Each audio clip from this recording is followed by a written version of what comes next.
verses 37 to 44. At ito po ang nasasaad sa ating sariling wika.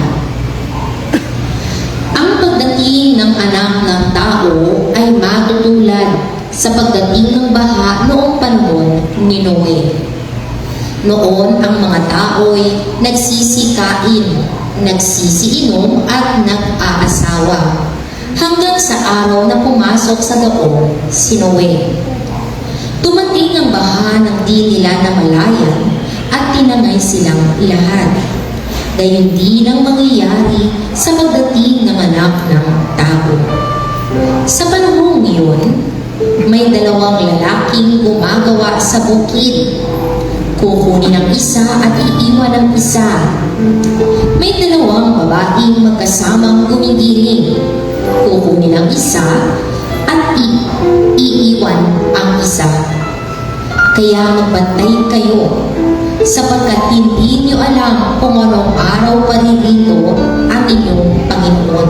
Kung anong oras ng gabi darating ang magnanakaw, siya'y magbabantay at hindi niya pababayaang pasukin ang kanyang bahay. Kaya, maging handa kayo lagi, sapagkat darating ang anak ng tao sa oras na di ninyo inaasahan. Mga minamahal kong kapatid kay Kristo, ito po ang mabuting balita ng Panginoon. Malakas na papuri po ang ibalik, ialay at inagdok natin sa ating Panginoong Diyos na buhay. Habang kumakalangka, harapin niyo po ang inyong mga katabi at sabihin, kapatid, ako'y nag-aalala na muli kang makasama sa araw na ito. At naniniwala ako na sa gabing ito o oras na ito, tayo'y magpapalain na ni Yahweh El Shaddai. Mapagpalang gabi sa ating lahat. Ako po'y nagagalak na muling makabalik sa inyong gawain kung saan dalawang gawain na lang to be exact. Ngayon at next week, bago yung December 12 na anniversary na po pala ninyo. At naniniwala ako na halos 3 linggo pa naman ang preparation, or kulang-kulang sabihin natin 3 linggo. Marahil, sabi nga po kanina ni brother sa paanyaya niya, yung mga aakayin natin, minimum of 3, ngayon naging minimum of 4 na lang daw po. Amen? Sino po bang gustong pagpalain? Siyempre, lahat tayo gusto natin pagpalain, tama? Pero ayaw nyo bang i-share yung pagpapalang yan sa iba?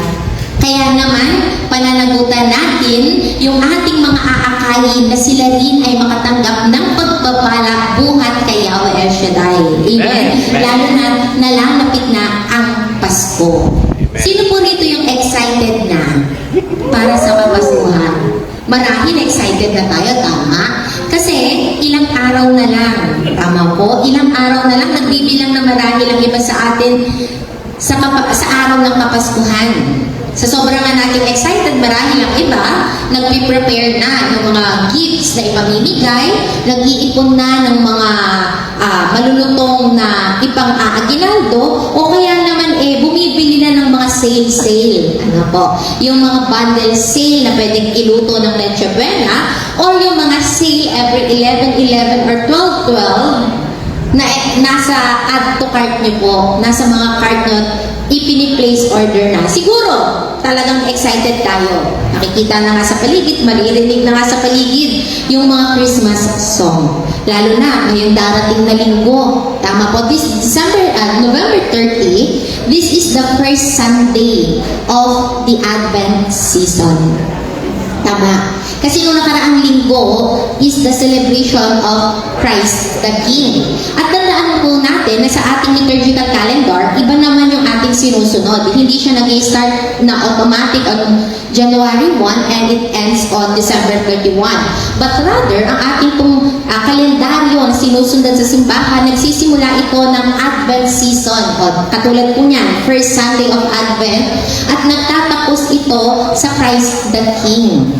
O yung last Sunday of ordinary times. At ngayon, ito pong mabuting balita na ating binasa is the Sunday Gospel for the first Advent, first Sunday of Advent. And during Advent, there are 4 weeks before Christmas Day. So may 4 na linggo po bago yung mismong araw ng Kapaskuhan. At sa mga linggong ito, mapapansin po natin na may mga tema or core virtues na itinuturo sa atin. Una nga nandiyan, every first week yung about hope, then second is about peace, third week is about joy, and fourth week is about love. And remember that Advent is from the Latin word Adventus, meaning arrival or to come. And ito pong Advent season or our Advent period, ang central theme niyan is waiting with purpose. Bakit? Kasi hindi lang tayo naghahanda para sa historical birth ng ating Panginoong Jesucristo, but rather, ito rin ay paghahanda for His eventual return at the second comings. So again, ang paghahanda po na ating ginagawa, preparation during this period, not just for the celebration of Christmas Day, but also for His second coming. Kaya nga po, itong mabuting balita na ating narinig, inihalin tulad ang pagdating ng anak ng tao sa 3 bagay. Sabi po una, yung baha ng panahon ni Noe. Then the second one is yung habang nagtatrabaho sa bukid at gumigiling yung babae at lalaki, ang isa'y kukunin, ang isa'y maiiwan. Tama po? And the third one is yung about sa pagbabantay sa tahanan. Na kung may darating na magnanakaw, alam lang nung may-ari ng bahay ang araw o oras ng dating ng magnanakaw, ito'y kanyang babantayan.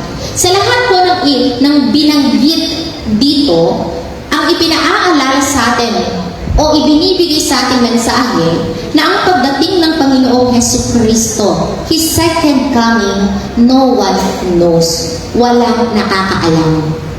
Bagamat sabi nga, may mga sinyales na, may mga tanda na, may mga signs na nakikita or na naririnig tayo sa paligid, pero hindi karaka-raka ay darating ang wakas. Walang nakakaalam kung kailan darating yung pag-araw ng paghuhukom. Pero sa araw na dumating si Jesus, hindi bilang isang sanggol muli, kundi bilang hukom, bilang judge ng bawat isa sa atin.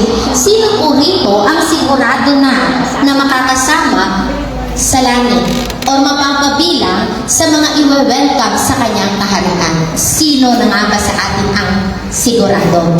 Marahil hanggang ngayon, nasa proseso pa rin tayo. At hanggang ngayon, nagsusumikap pa rin tayo. Tama? Dahil alam naman natin, bilang mga tao, we have limitations, we have weaknesses. At araw-araw, sinusubok tayo kung tayo ba'y magiging karapat-dapat na humarap sa Panginoon sa kanyang muling pagbabalik.